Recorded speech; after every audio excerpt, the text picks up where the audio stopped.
Om Jnana Timirandasya Jnananjana Shalakaya Chakshur Militam Yana Tasmai Shri Gurave Namaha Narayanam Namaskritya Naram Chaiva Narotamam Devim Saraswatim Vyasam Tato Jayam Hudirayat Namaste Saraswati Devi Gauravani Pracharine Nirvishesha Sunyavadi Pashyata Teshyatarine Om Sahana Vavatu Sahanao Bonaktu Saviryam Karvavahai Tejasvinam Atitamastu Ma Vidvi Shavahai Hare Krishna Hare Krishna Krishna Krishna Hare Hare Hare Rama Hare Rama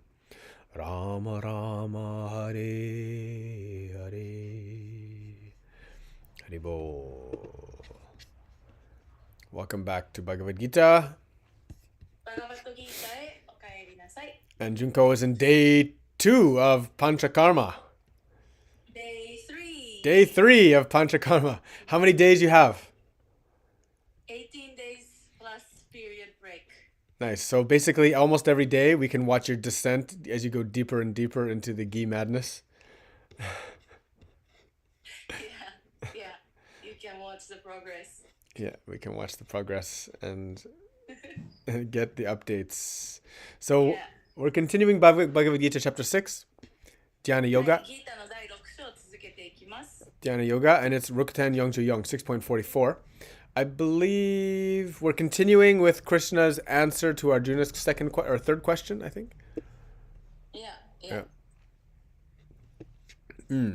We're talking about the rebirth after a lifelong pursuit of unsuccessful spiritual endeavor. はい、生まれ変わりについてのトピックで、今世の間一生かけてこの魂の道を追求したけれどもうまくいかなかった場合、次どうなるのかみたいな話をしてましたね。Arjuna has basically taken the position that almost everybody has. It's like, my faith is shaky, my determination is shaky, I have so many worldly desires, but I also want to do spiritual practice. What happens if I don't do the spiritual path to its completion? アルジュナもね、こんな感じで言ってます。僕の信仰も完全じゃないし、僕の決意も完全じゃないし、揺らいじゃうし、しかも物質的な、ものを追う気持ちもまだあるし、でも、スピリチュアルパス、魂の道も探求したいけれども、その魂の道の探求ゴールまで今世で到達しなかったらどうなるんですかって聞いてます。Now the next shloka, I really resonate with this next one because it basically describes my attraction to this yoga. で僕はねすごく、この次のシュローカ今から読むシュローカに共感していてっていうのは僕がそもそもなぜヨガに惹かれているかっていうところがここに入っているからですね。So, Purvabhyasena Tanaiva Riyate Hyavashopisa Nya Jignasurapi Yogasya Shabda Brahmati Vartate Purvyabhyashena Tanaiva Riyate Hyavashopi Saha Jignasurapi Yogasya Shabda Brahmati Vartate. By virtue of the divine consciousness of his previous life, he automatically becomes attracted to the yogic principles, even without seeking them. Such an inquisitive transcendentalist stands above the ritualistic principles of the scriptures. 前世で神聖な意識を持っていた徳により、彼は我知らずヨガの思想に魅せられる。探求心の強いこのような超越主義者は常に経典の示す宗教原則より高いところに立脚している。So it's true, the moment in my life when I encountered even the word yoga, I immediately became attracted. 僕はこのヨガという言葉に人生で出会った瞬間からもう惹かれました。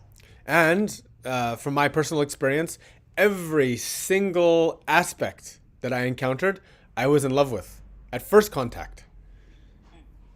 そして僕のの個人的経験からすると、もうヨガのすべての側面と出会った瞬間からそこに恋に落ちるみたいな感じでした。When I met the asanas as a simple, weak, and very stiff young man, I immediately loved it.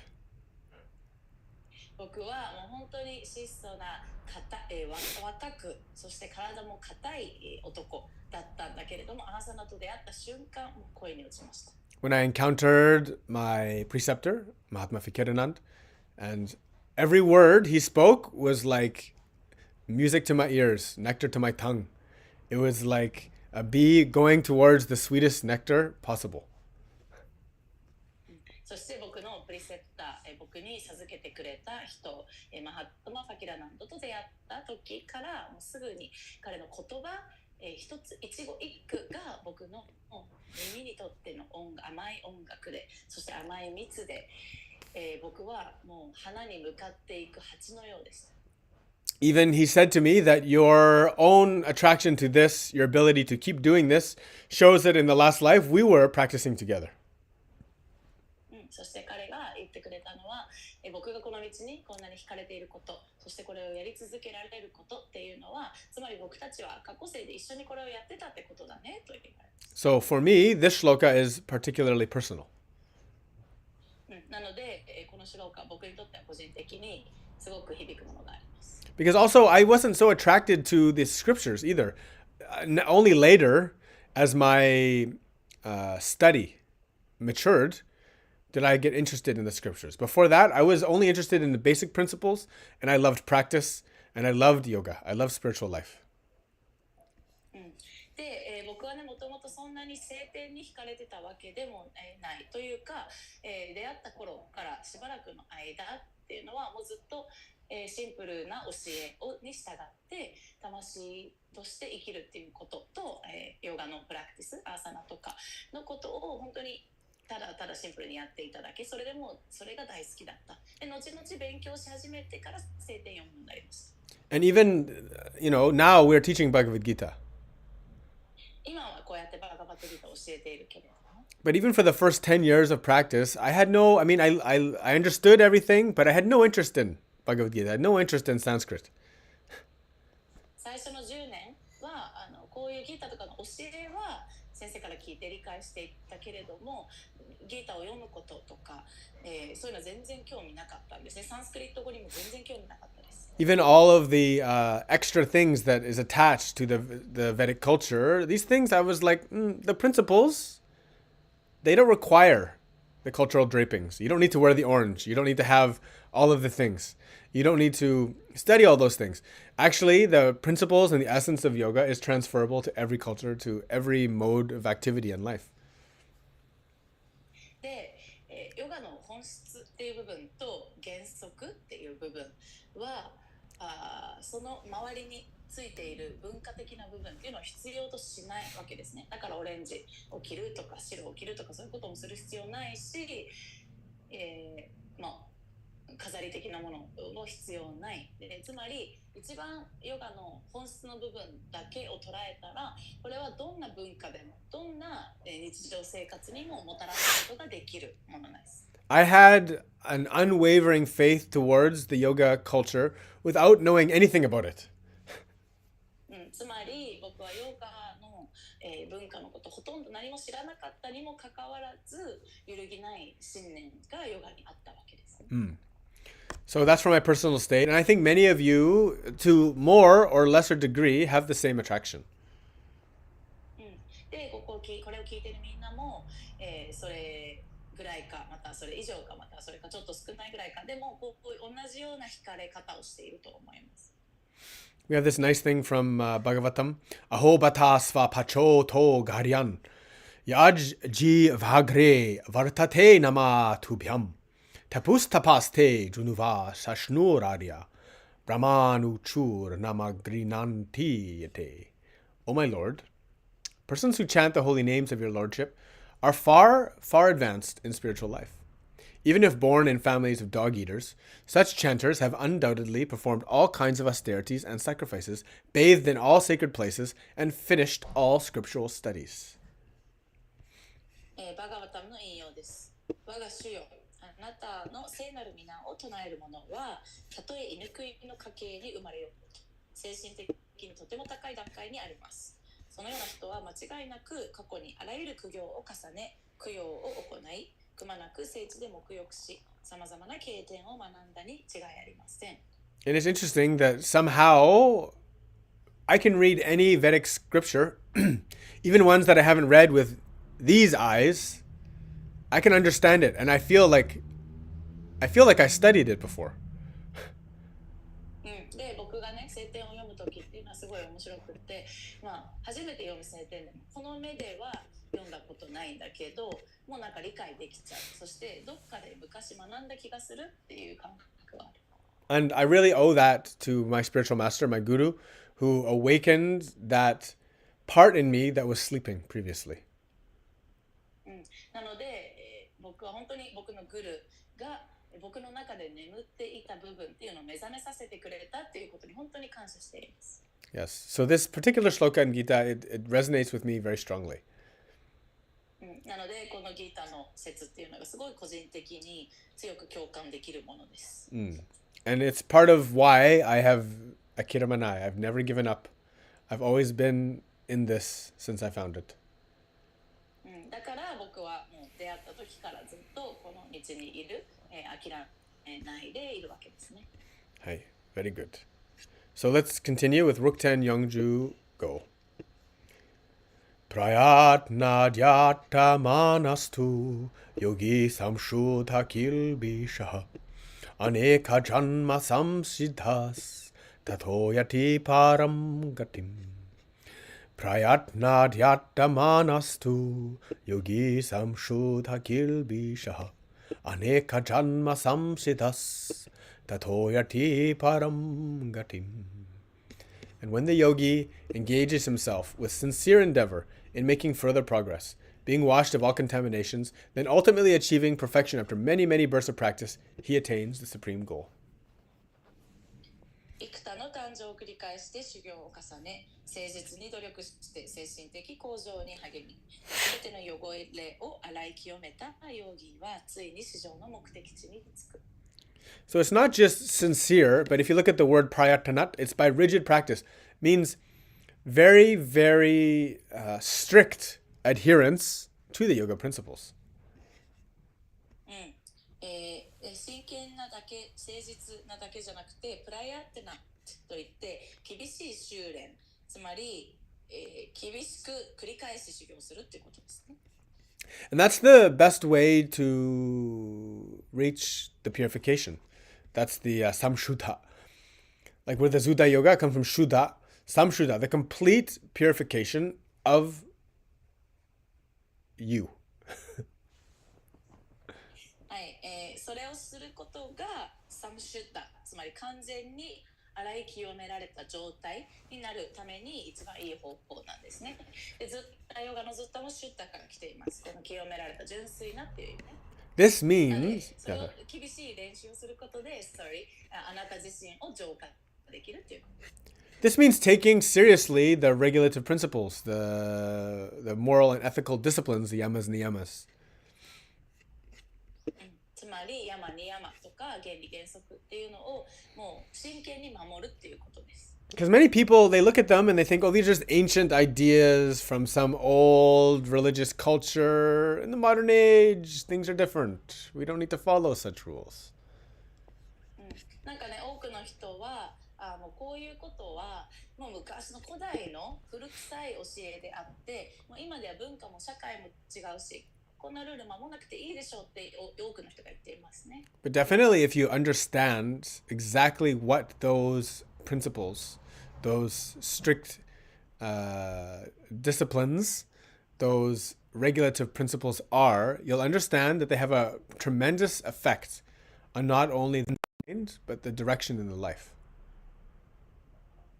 けれども、こういった原理原則だったり、行動規範っていうのがそもそも何であるのかっていうことを本当に深く理解した、ちゃんと理解したら、これら私たちの心にものすごい影響を及ぼすことと、人生の方向をものすごく位置づけ、方向づけるっていうことが Yes. Now, Krishna says it's many, many births of practice.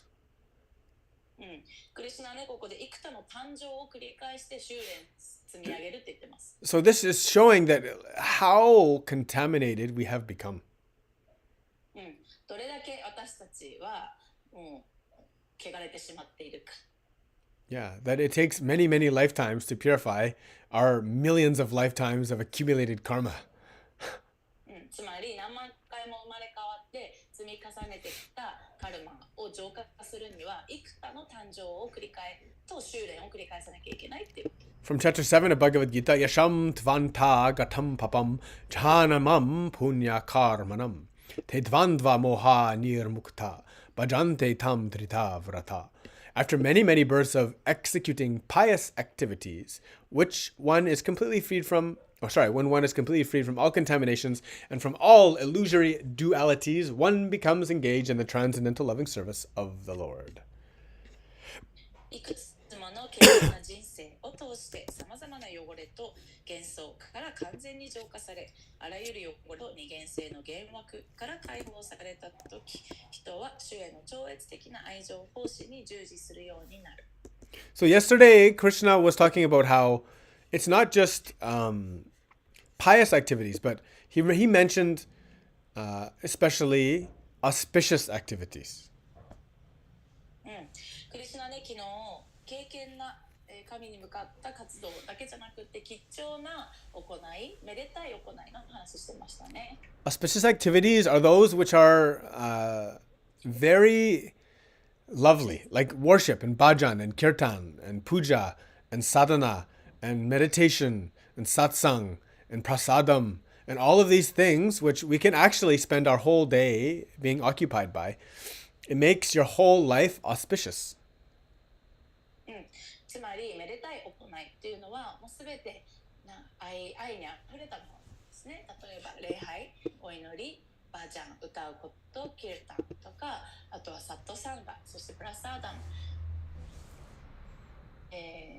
とかね、こういったこと、あとサーダナ、Puja, sadhana, karma yoga, 全部をやろうと思ったら一日中それらをやって過ごす。service. 聖和、こういったことは、一日中通して一日をそういうので埋め尽くすこともできる。で、そういっためでたい行いで一日を埋め尽くすと、あなたの一日がとっても吉祥になるわけです。Right? So like all of us, we have our day. でもね、私たちみんなそれぞれの一日の過ごし方っていうのがあると思います。From the time we wake up to the time we sleep, we do something. 朝起きてから寝るまで何かしらしてますよね。Now, whatever you spend your time doing, this basically transforms you into who you are. で、あなたが、何をするか、何に時間を使うかっていうことがあなた自身を作り上げている。Whatever you spend your all day using, whatever tools you use, your body adapts to that. Your body completely adapts to the stimulus that it is given. あなたの体っていうのはあなたがすることに対して適応していく。つまりあなたに、あなたが受け取る刺激っていうのに対応して適応していきます。Means you can be an office worker working 18 hours a day. And in those 18 hours a day, you become one with the desk, one with the pen, one with the computer, one with the whatever, right? つまり、例えばあなたがオフィスワーカーだったら、1日で18時間デスクに座って仕事をしているとしたら、あなたの体、あなたっていうのはもうコンピューターとデスクとペンと一体化しますね。Hi. And if you spend all of your life being a yoga teacher, you become one with the asanas, one with the front of the class, one with the whatever, the Sanskrit asanas. Whatever you do, completely, you become a flawless tool in service to that. で、例えばヨガティーチャー、一生ずっとヨガティーチャーでしかなかったら、じゃああなたはアーサナと一体化するし、アーサナの名前とも一体化したりとかね、クラスの前で喋るとかいうことももう、当たり前になったりとか、そうやってあなたのやっていることに対してあなたが一番の道具と奉仕者になるわけです。And concurrently, if you become one with continuous service, there you are. そして、あなたがねずっと続く奉仕と一つになれるということもあるわけです。So we should become auspicious.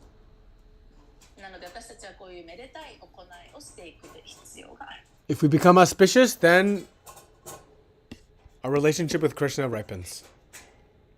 めでたい行いをする、めでたい人になっていくと、自分とクリシュナの関係性というのが熟していく。All right, good. Let's do Ruktan Yongju Ruku. Tapasvi bhyo diko yogi gyani bhyo pimato dika. Karmi bhyas cha diko yogi tasmad yogi bhavarjuna. Tapasvi bhyo diko yogi gyani bhyo pimato dika. Karmi bhyas cha diko yogi tasmad yogi bhavarjuna.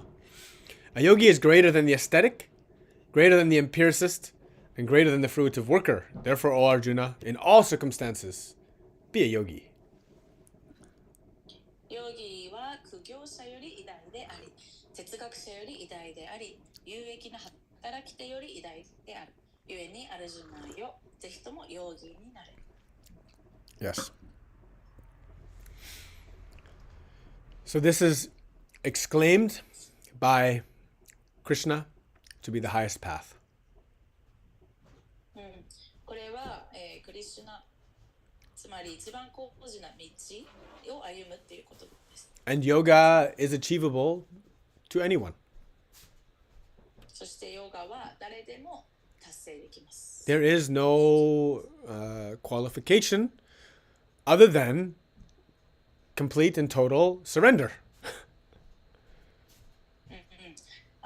それヨギになれる資格っていうのは、もう完璧にサレンダーする、委ねるっていうことだけが唯一必要条件です。And almost every class, almost every session we have, I'm always talking that it doesn't matter if you're intelligent or you're strong or you're beautiful or you're rich. There is no thing that qualifies you. Surrender is not exclusive to any person. It can be done by anyone, anytime, any place, in any situation. で、僕はね、ほぼ毎クラスで言ってるんだけれども、その神と一つになる、つまりヨガを達成するっていうことにおいて必要条件はもう唯一あなたに完全に全てを神に委ねるっていうサレンダーするっていうことだけで、それ以外にあなたに強さも美しさも才能も必要ないわけです。Surrender. 完全にサレンダーするっていうことは誰でもどこでもいつでもどんな状況でもできます。Surrender is the prerequisite to establish the relationship with Krishna. まずサレンダーすることがそもそもクリシュナとの関係性を作り始める条件です。And actually, surrender is the total non-action. そしてサレンダーっていうのは同時に自分で行為をしないっていうことでもあります。It's not really something you do. というのはですね、サレンダーっていうのはその行為としてこれがサレンダーしているという行為ですっていうわけじゃなくてではないです。Right? It's kind of the total opposite. Mindset. I guess it's a mindset, yeah, but it's not really something you do. It's like I do surrender.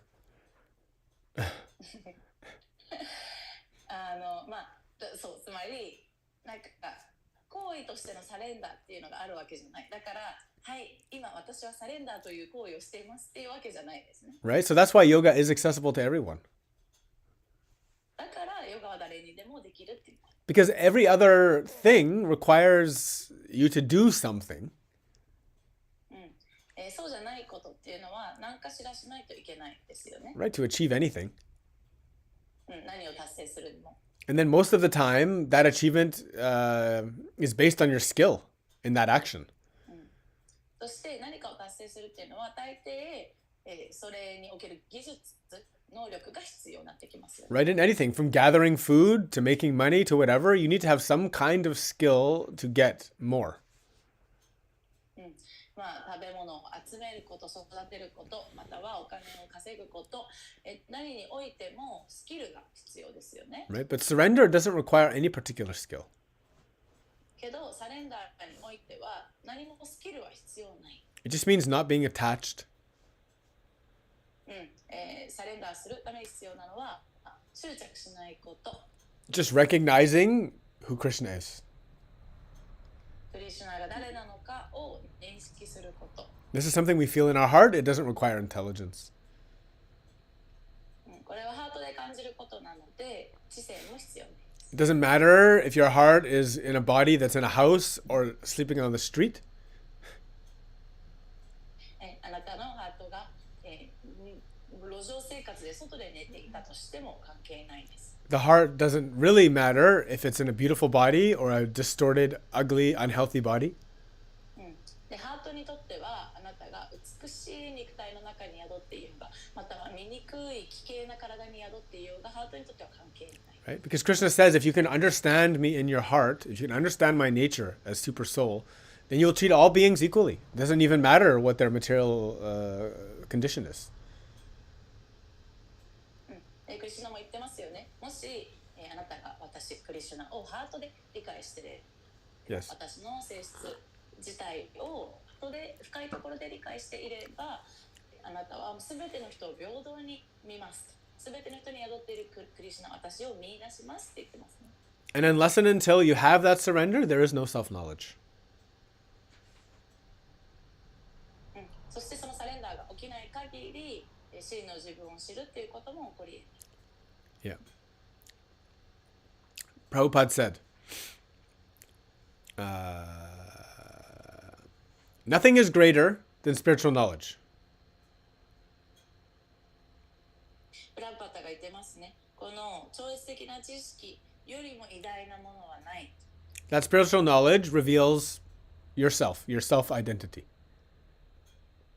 この超越的または精神的な知識っていうもの自体があなたの真我を表します。あなたはそれを理解できます。So that makes it greater than asceticism. It means it doesn't matter how much tapas you endure. Without self-knowledge, it has no meaning.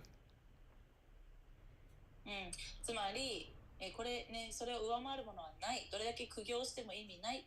自分についての知識を持たずにただ苦行しても還元でも意味がないって言ってます。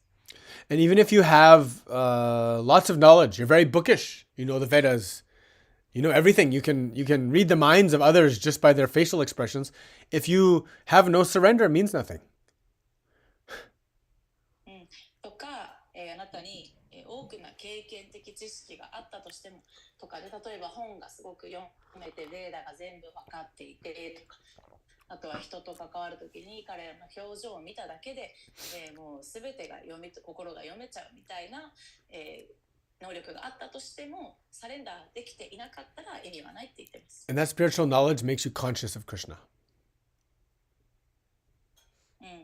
で、なので、その精神的な知識、超越的知識っていうものが分かっているとクリシュナを意識している。And if you don't have Krishna consciousness, if you're not aware of God, then there is no action with any meaning.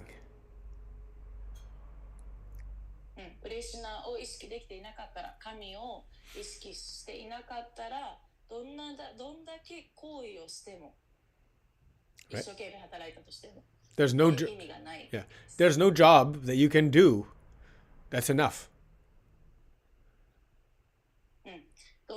こんだけ仕事したからもう十分ですっていうことにはなり得ないわけですね。神を意識できてなかったら。There is no true material accomplishment. 物質界で本当に何かを達成できるっていうこともない。物質界だけにおいてはない。Haribol. Rook 10 Yongjunana. 6.47.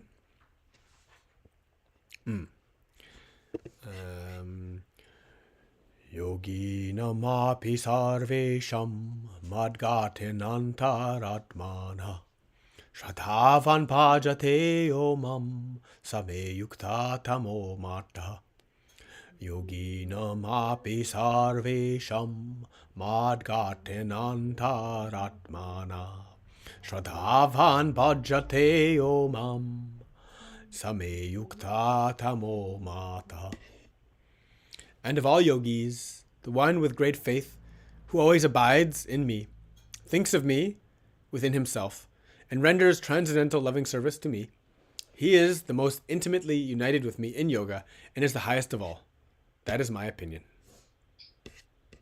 また、あらゆるヨーギーの中でも常に私の中に住み、大いなる信念を持って自己の内で私を思い、私に超越的な愛情奉仕をする者こそ、ヨガにおいて最も親密に私と結ばれたものであり、これに勝る者はいない。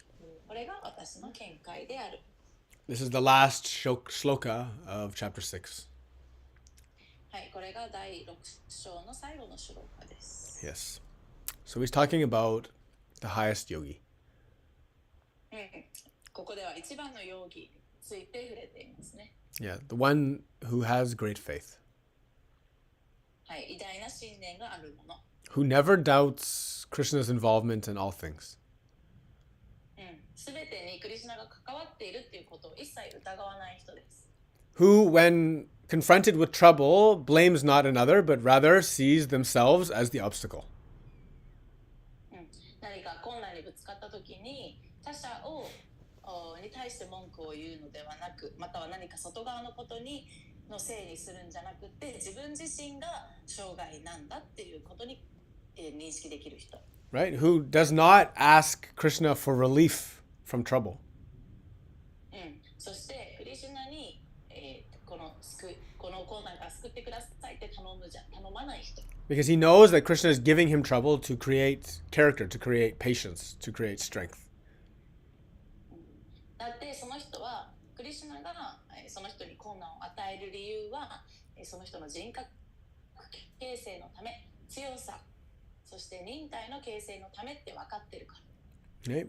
Who doesn't ask for knowledge or anything because understands that Krishna is providing everything to us and teaching us through life.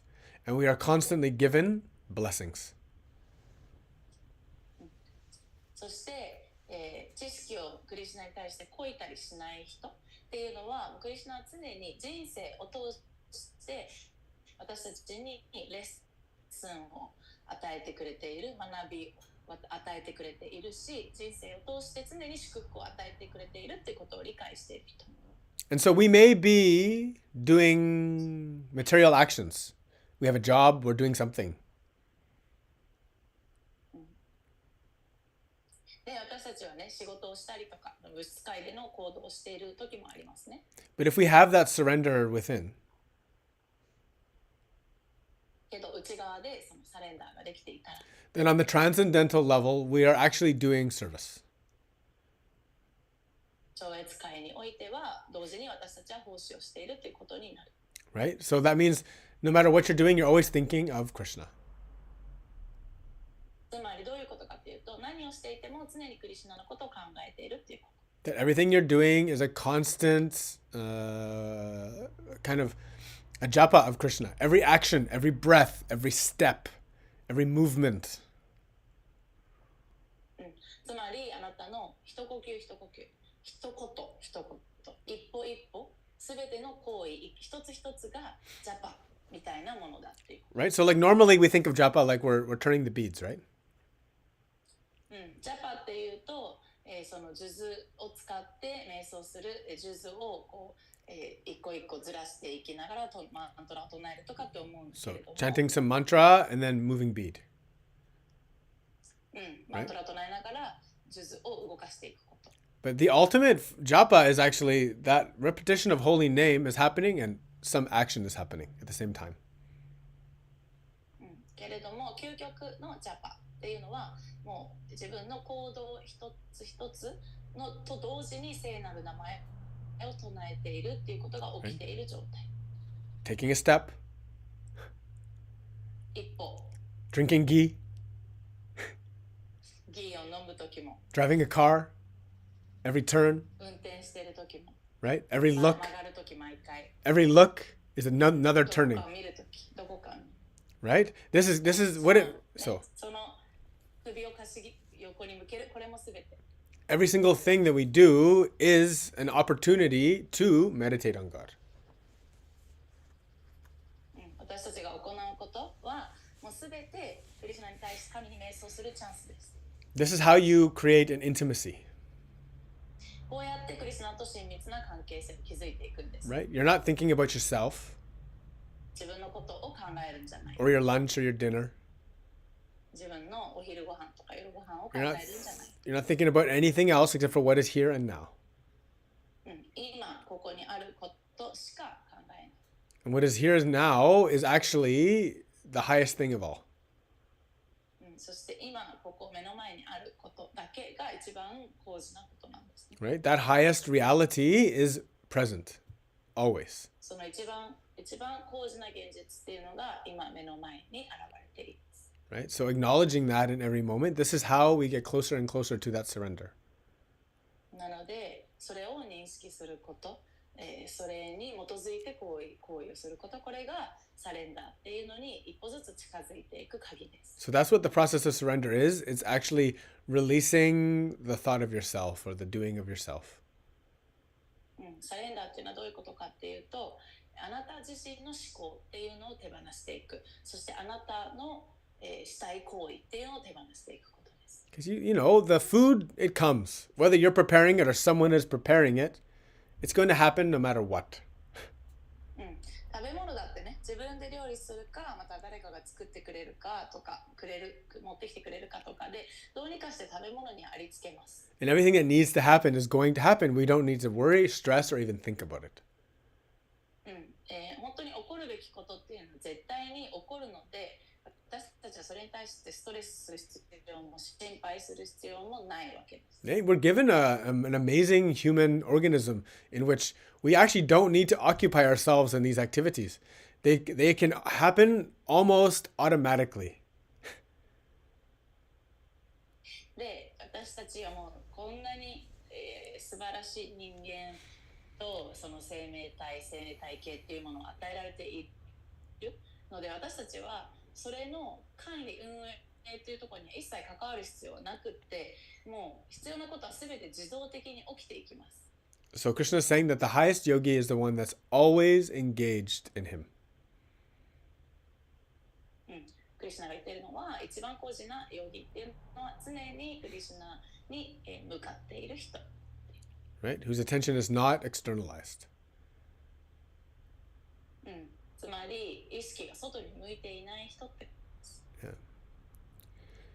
Hi. It's a very excellent chapter. Maybe one of my favorites. One of all the favorites. The favorite of all my favorites. Well, this one talks a lot about, actually, this chapter 6 talks a lot about the yoga that we practice a lot, actually.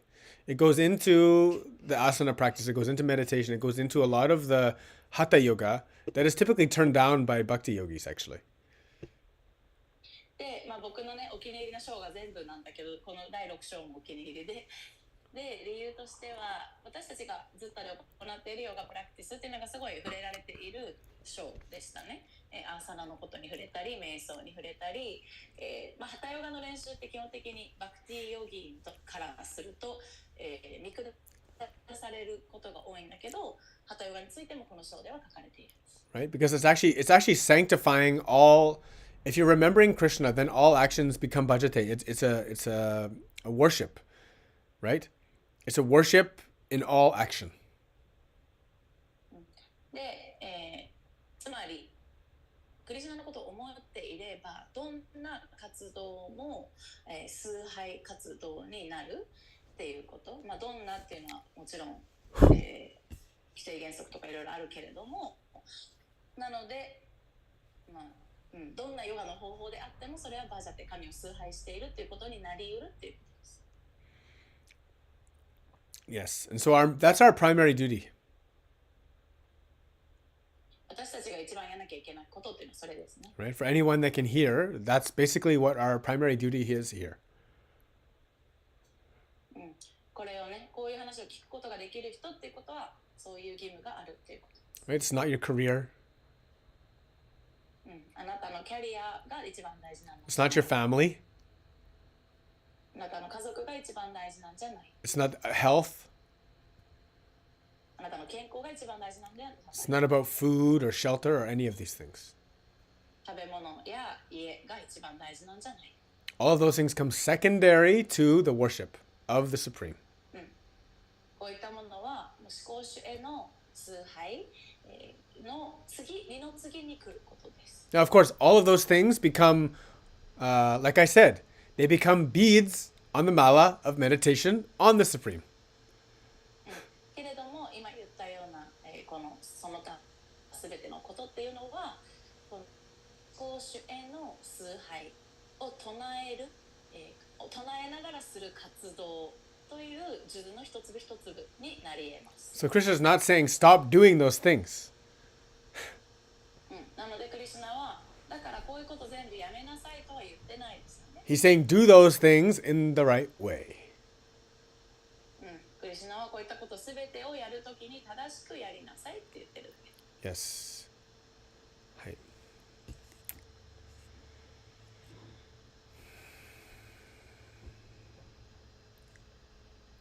We have this from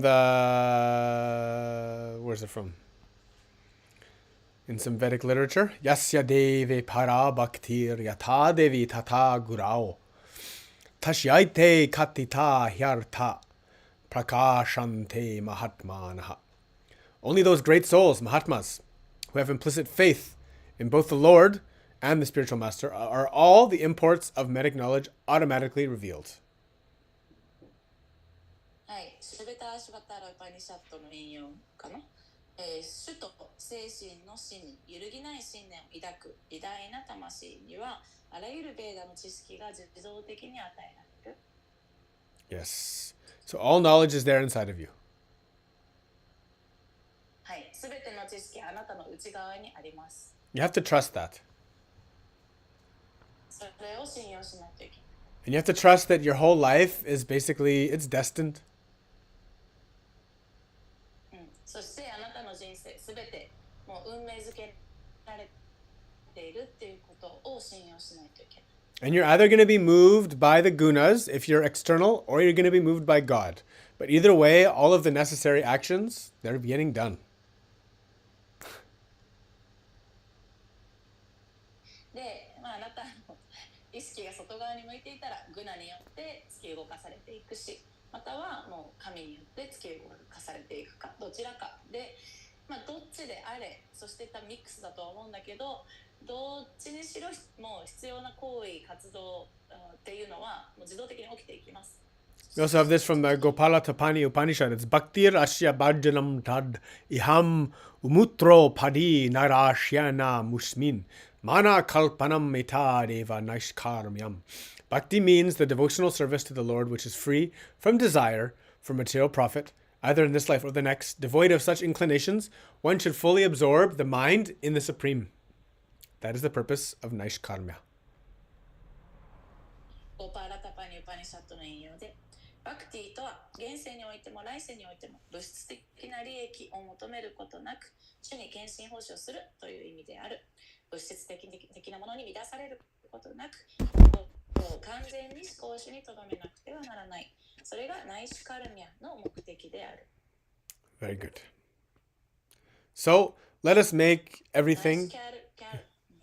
Nice karma, yeah. Yes. It's like a no karma. Yes, exactly. It's living without karma. ナイスカルマっていうのはそのカルマを生み出さないように生きるっていうことですね。Because if you meditate on God, you don't make karma. 神様に瞑想していながら行動していればカルマを生み出すことはないから。Yes, because your attention is not there. 意識がそっちに向いていない、カルマの方向に向いてないからですね。The actions are not done for any reason. The actions are a meditation. なんかカルマつまり、行動、行動を起こすために理由があって行動しているんじゃなくて、瞑想と同時に行動しているからです。Yeah, and then as Krishna says, that's basically the highest point. That's what yoga is all about. それがクリシュナが言ってますね。それが一番高次なポイントで、ヨガとはつまりそれです。Haribol. So, ハリボ that's the end of the chapter. はい、第6章ここで終了します。 So remember, this is the Dhyana Yoga chapter, ディアナヨガのチャプターでした。 right? The yoga of meditation. So he's given us the way to meditate. 瞑想というヨガ、つまり瞑想の仕方を教えてくれてます。 From the very strict physical way to do, 肉体的に厳しいどういうふうにやるかっていう話と、 all the way to the attitude that we do throughout our whole life. 私たちの人生、日常すべてに一瞬一瞬においてどういう態度でいるかっていうこととなる。 And I think this example of using every action and every step and every breath as a bead on the mala of the repetition of the holy name, this is a very good understanding of how we can meditate while doing all actions. そして私たちは一呼吸、一言、一歩一歩活動すべてが聖なる名前を唱えている瞑想しながら唱えているその数珠の一粒一粒っていうふうに捉える例えが、どうやったら私たち日常生活生きながら行動しながら神に瞑想できるかっていうことを理解するいい例えだと思います。 Haribol. So, if there any questions? 質問ありますか？ Because if there are no questions, Junko, I know after a few days of her panchakarma. 質問あります。 Oh, Hitomi has question. Dozo Hitomi. なんか今にサレンダーすることと、なんかビジョン、そのビジョンをどう理解するかっていうので、なんか現実世界に生きるとどうしても少し先を見てこう今の行動を決めちゃうけど、なんかそうすると先のことってすごい執着みたいに なりがちだけど、今にサレンダーしていけばおのずとそのビジョンって見えてくるものなのか、なんかそこがちょっと混乱しちゃったから聞きたいね。はい。So about focusing or surrendering to the here and now and also having a vision. Because living in this world, we have certain direction or vision, and based on that, we make decision and action now. So, so what's the right balance, or how do we see the vision? Like, for example, she's asking, if we surrender to the now, then automatically the right vision will reveal itself? Definitely. Because Krishna is a better chooser of actions than we are. はい、もちろんそうです。今にサレンダーすることでより正しいビジョンが見えるっていうことで、それがそうですねっていうこと。なぜなら私たちの描くビジョンよりもクリシュナの抱くビジョンの方、クリシュナがあなたに与えてくれるビジョンの方がもっともっと素晴らしいものなんです。Right, that's part of the previous shloka was about faith. No, it's this one.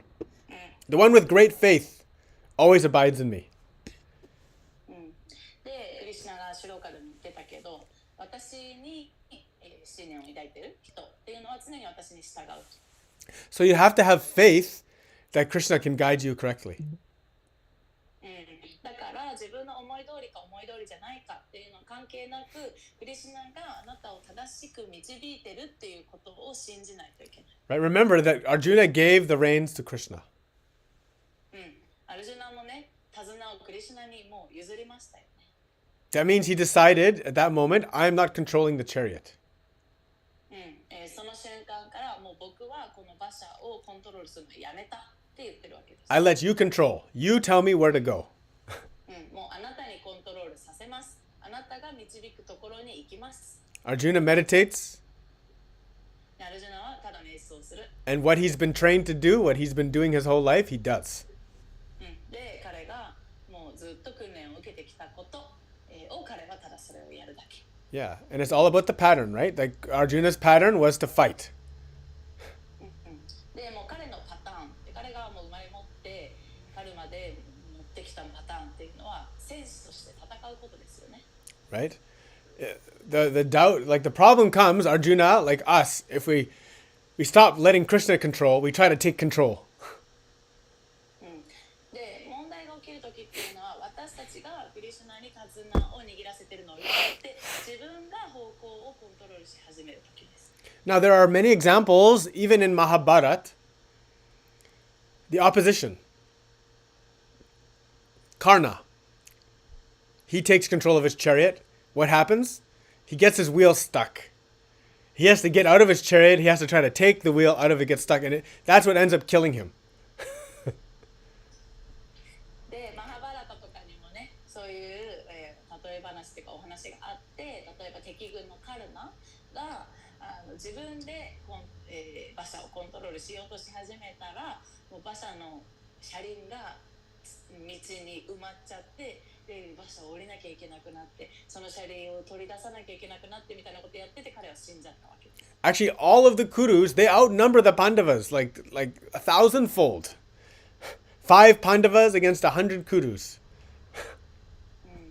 で、クルの子たちとパンダバの側っていうのはもう全然数が違って、クルが5人に対して何千ものパンダって感じの敵軍でした。Right? So, on paper, they have overwhelming force. They should win.